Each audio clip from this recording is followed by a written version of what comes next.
Welcome to Colonie TV, the governmental educational channel for the town of Colonie.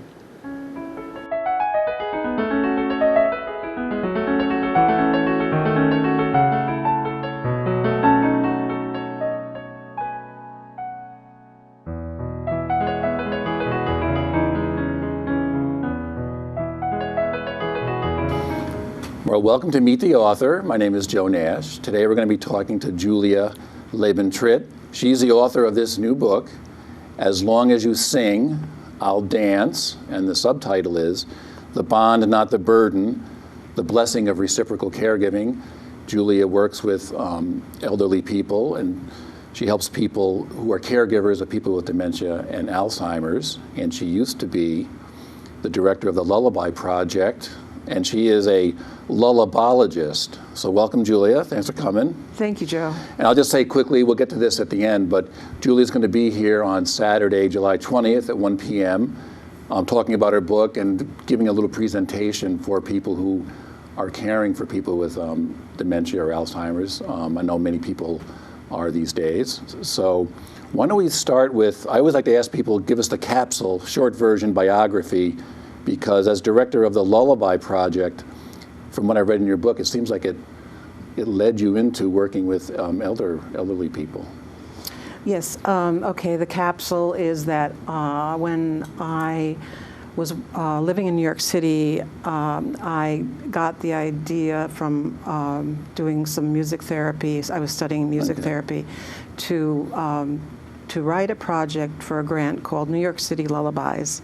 And this was to go out into the city, into homes, into institutions, even into senior care centers, to record people remembering lullabies and also actually doing lullabies with their children.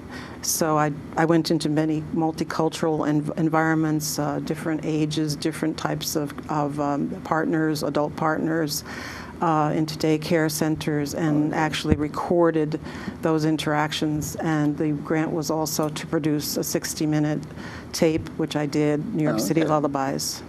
Now, when you were doing this, you said you worked with people of all ages, from kids right up to elder people? Or older yes, people? Yes.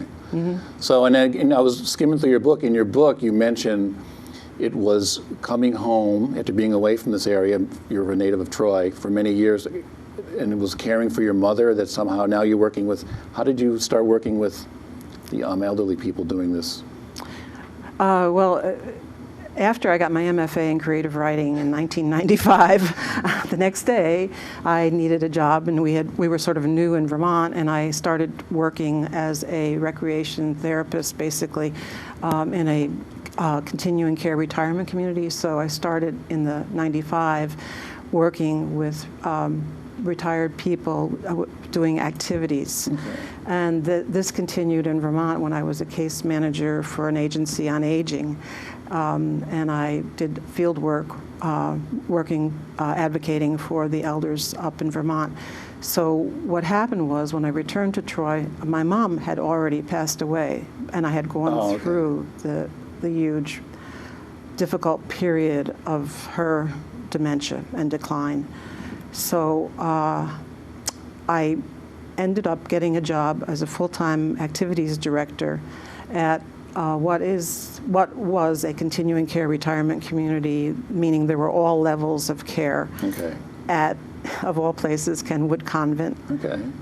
So I was there as a full-time activities director for 4 years, and that's where I began to see, and also I took an online course getting a special certificate in Alzheimer's disease management.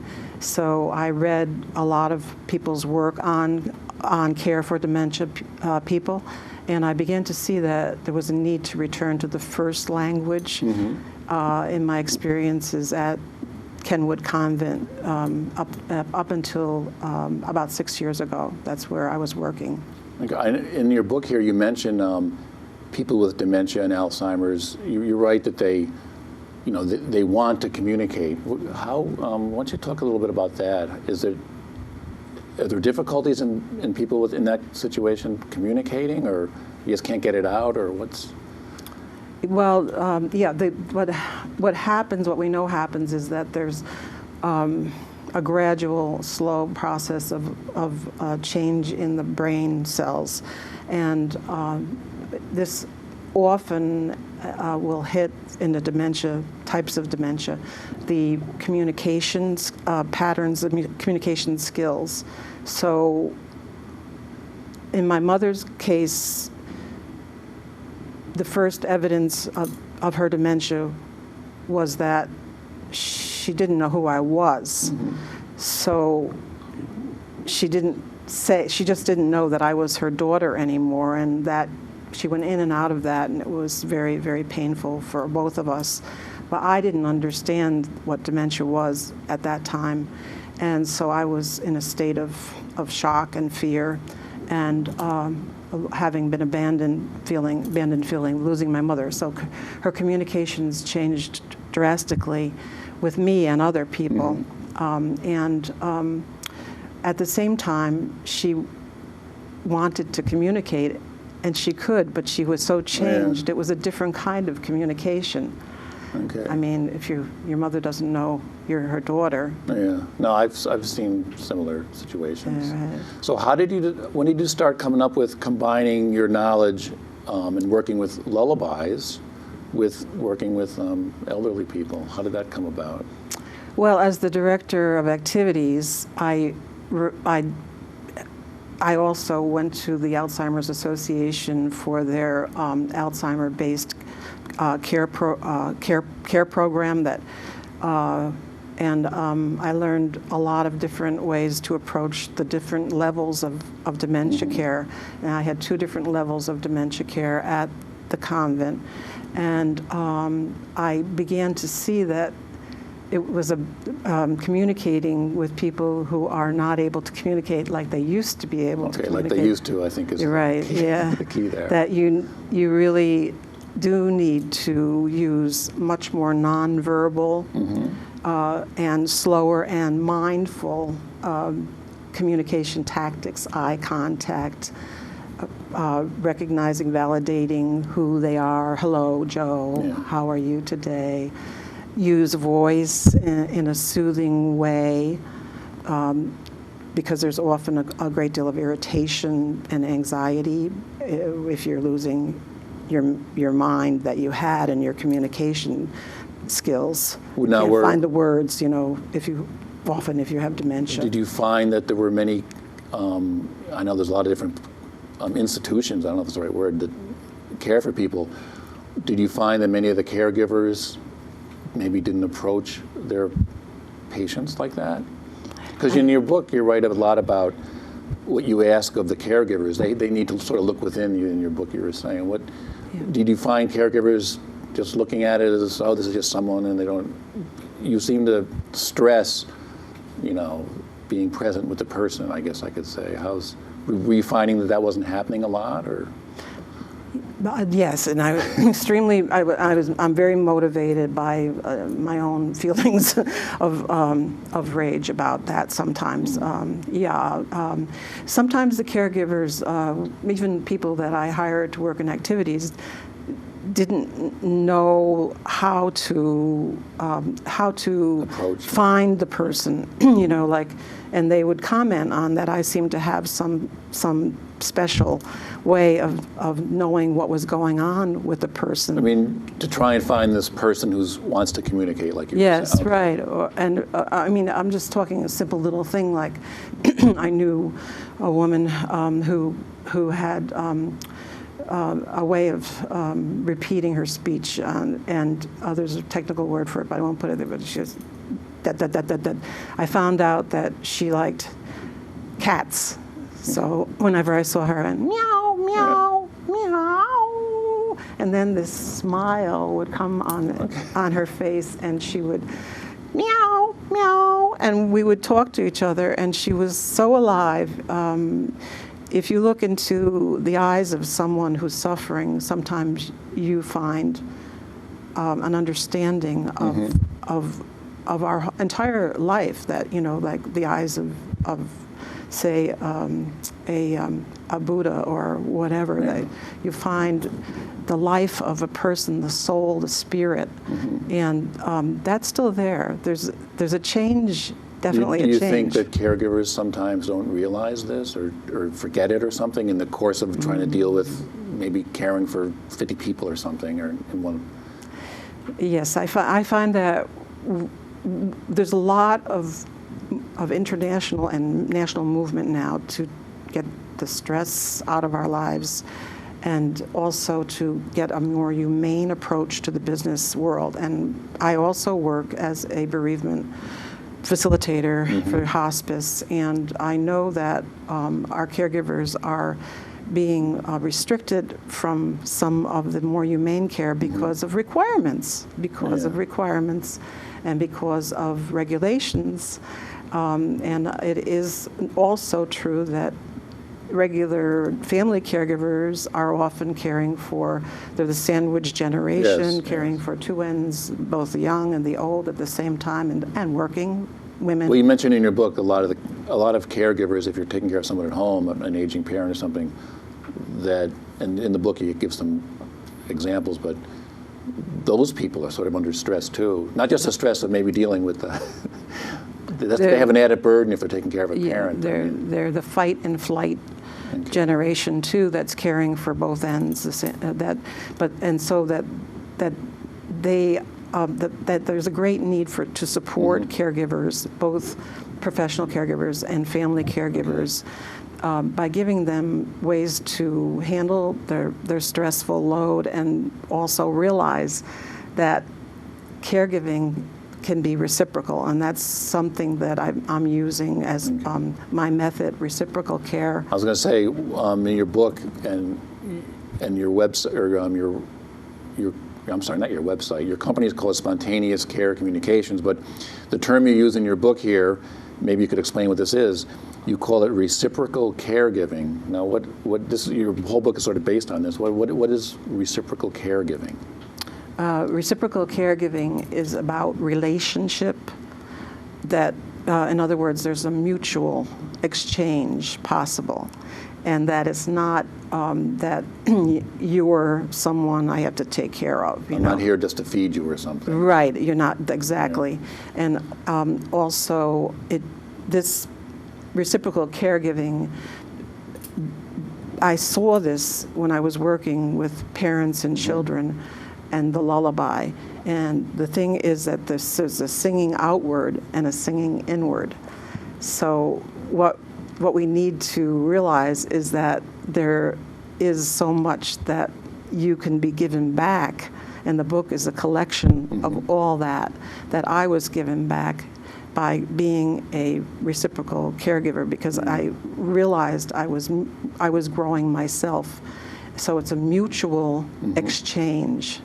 Well, it's funny you talk about, think of how much attention and care people give a newborn. It's almost like, it's almost too much. So, and at the other end of the life, it seems like the devotion or the attention, you're saying, in some cases, isn't, although it seems to be changing with the aging population now. But so I think some of your activities in your book, you're trying to get that focus and attention like you would give a newborn to the elderly person. Yeah, and I'm not saying babying at all. Well, you make a point here. Yeah, why don't you talk about that? You had what was it in here? The deer and the sweetie. Go into. Well, there's been a lot of there's been a lot of debate and blogging about baby talk, baby talking to elders, and you shouldn't say honey, sweetie, to a person who's older than you. We went through, in the first continuing care retirement community I worked at in Vermont, we went through a lot of angst with the residents and the people who were running it, that place, because they wanted to have all the staff address people as Mr. or Mrs. or Doctor or whatever with their title, And the residents didn't want to be addressed that way. They wanted to be called by their first name because it was their home, you know. So what I'm talking about is I'm not saying that we need to coo or cuddle, but Yeah. as I just gave you the example of the meow meow, that Well, you're just using that to sort of break through, kind of. right, exactly, and it's not it's not a putting someone below you. Yeah. That's not the kind of thing reciprocal care is. It's actually like realizing that you're equal, and that there is an exchange possible. It's mutual, and that you, when you finish your chores, there's a human being to relate to. And that's what I noticed in the caregiving institutions, is that when, and with good reason, the caregivers have too much of a load, and this is a big problem, that there are not enough staff to really caregive this way. And then you mentioned in the book, too, if you're doing this in the way you're suggesting, the caregiver will change in some, like you said, you changed a lot. The caregiver will change some way if they're... Right. Anyone who has ever become a nurse or a doctor knows that it changes them for life. It changes their personality as well. So the caregiver goes through changes, yes. And one of my favorite ways to start my programs is to use some imagery and then of caregivers, and then to ask people to give in a few words or phrases what caregiving feels like for them. And that's why I wrote The Bond, Not the Burden, the blessing of reciprocal caregiving. So often people say it is a blessing, that caregiving is something that changed their life, and they were so glad that they went back home to take care of mom, because during that final phase of caregiving for mom, their wish came true. They finally had the relationship. Well, I think we all know people who perhaps are caring for an elderly parent, and I've known several, not a lot, but several that they do say that it does, sort of change. Now, your book is filled with activities, like some of the ones you've mentioned. What are some of the other, I guess you have your multi-sensory activities, but what are some of the activities, without the jargon, what are some of the other kinds of things that you are in your book that perhaps you could talk about? And then if people are interested, they can come to the library on Saturday, July 20th. Again, Julia's going to be talking about her book and sharing some of these. And you don't have to be a caregiver to come to the program on July 20th, but you could come and get some information and find out about what are some of the other kinds of activities in the book that you could talk about. Can I first just say that? Oh, sure. The book is illustrated by Jean Benas, a very, very talented, award-winning illustrator, and there are about 18 or 20 illustrations. They are sketches, and they are actually drawn from source photos that I gave to Jean from my work, not with the young, but mostly with the elderly. So I think that is one of the first things that people can look at.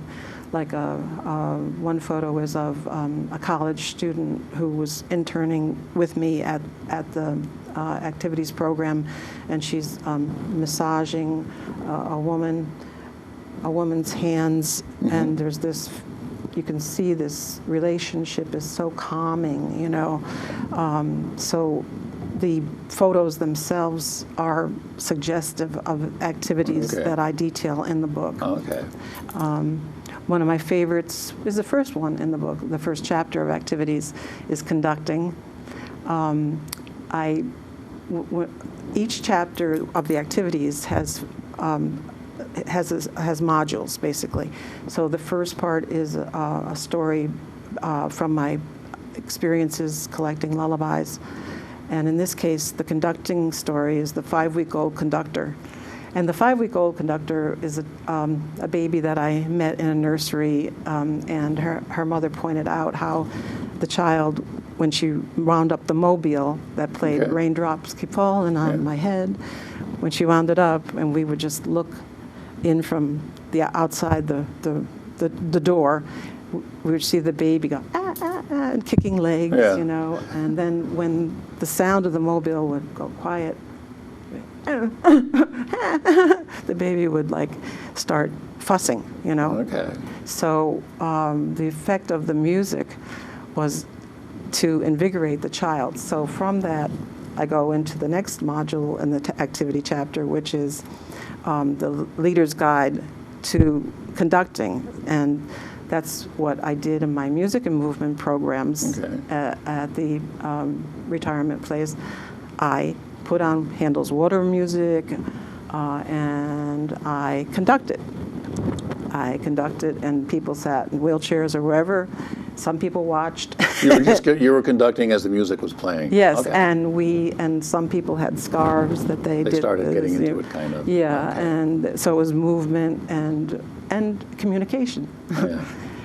So then the next part of that chapter is about the elders who are enjoying. Then you see how, you know, one foot is moving that never moves, or, you know, Yeah. or as the title is, as long as you sing, I'll dance. Well, what I know that I know you're not a neuroscientist, but No, but I did have a question about this because you write about it in the book.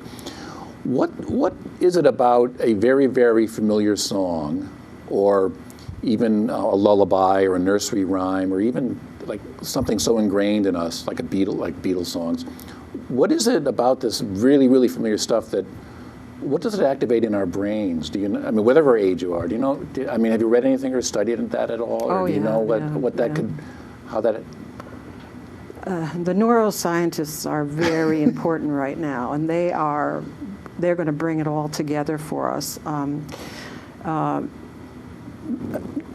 Daniel Levitin is one of them who's talking about what happens is that one of the last abilities of our bodies and abilities to leave us is movement. You know, movement, rhythm, heartbeat. You know, we're born listening to our mother's heartbeat. That's the first heartbeat. But when we're born, the first heartbeat disappears. And so finding ways to connect with the rhythms of life is native to. It's like hardwired into us. Hardwired, yes, that's the word, hardwired. And so, and there are other hardwired things that we have, that memories that are here, the parts of the brain, memories that are here, like the sun, seeing the sun. So these are almost like breathing. This ability is one of the last abilities to go. So if you hear twinkle, twinkle, little star, how I wonder, you know, you remember something that makes your body react as well as something that may have hit your other parts of but that's all coming from your brain. Yeah, right. That's how I simply can put it, because I'm not a neuroscientist, but I do follow the neuroscientists. Well, there is more research these days on the brain, and it sounds like, from what I've been reading, they're only scratching they're going to start the tip of the iceberg, really, even though studying the brain has been around for hundreds of years, and human beings have been around for thousands, so we still don't know that much, do we? No, oh man, mindfulness is part of what everyone's sort of turning around, looking at how that can, instead of being stressed and running, and that if you practice meditation, etc., that you are better able to solve problems. I mean, even now, it's with all our technology, gizmos and phones and computers and computers on your phone, and that seems to be stressful in some ways too. Maybe not stressful, but I think the brain can overload sometimes, and then it's probably tough if you're caring for someone. One word that keeps coming up throughout your book, maybe you could talk about it a little bit in all the different contexts. This word spontaneous keeps coming up. What's Why have you used it in many different contexts and everything? What's that all about? Well, spontaneous was really the first way I saw that communications and care, that we intuitively, natively, as we are born with spontaneous abilities. I mean, you mentioned babies, like they can go they can go high in pitch, they can go low in pitch, and they react right away, if you see them, it's especially with smile, so they mirror what they're surrounded by, a healthy baby, so that's spontaneous involvement, and there's been research in learning and everything else that it's not the teacher who teaches you or the kids. That's Montessori. Yeah. She talks about spontaneity, that it really is your own spontaneous interest, your own awakening, your own being present in the moment. Well, kids are famously, genuinely spontaneous, and it's like the charm of kids, and then they go to school and everything. And they get, acculturated, and will look at us. We know how to sit and face one another like this, like bookends. Yes, yes. But that's what we're trained in, and it's supposed to be the best way for adults to operate, And but if you are dealing, I have an example in my family right now, another dear loved one who's experiencing dementia, and we know it, and he's taking medications, early medications, but he has become much more playful. Oh, as he's he's sort of going into the... Yeah. Was he someone who wasn't, or...? He wasn't, no. And it's wonderful. Well, he's coping. Yeah. With what he has, because he's aware of his losses also, but he's able to recover something that's more childish, but it's not childish. It's really a survival instinct, and it's a spontaneous playfulness, or like a gesture, like he never did that in my memory. Okay. So the spontaneity is one of the things that I think we need to be allowed to have, and people, we're becoming aware that we're so restricted when we're working that if you say, your husband calls, you say, I don't have much time to talk, but maybe you need to be able to say, what's up, honey? Is everything okay? There needs to be a little bit more freedom to react from the feelings. Well, unfortunately, not everyone that could be suffering from dementia or Alzheimer's has this playfulness. Is that correct? Oh, yes. There's no one. There's no one. Yeah. No. I mean, it can go behavior. It can go from what you're saying to people being sort of ornery and right. There's dementia on a cloud, I call it. That's my own thing. There's a wonderful type of dementia that I've seen where there's just, I'm as happy as can be. I don't remember all my problems. Do you know what I mean? Yeah, well, actually, my one grandmother who had suffered from Alzheimer's that my mother took care of at home was very playful, very docile, and, sort of followed her around, and she would talk about growing up in Troy and everything, and it was actually very nice, actually. She seemed like she was in her own little world, and there was no ornery. But I've heard of situations where people can be very, very ornery and just very difficult. Oh, yes. So. I have there are lots of anecdotal stories in the book, and one of them is about a woman who sundowned.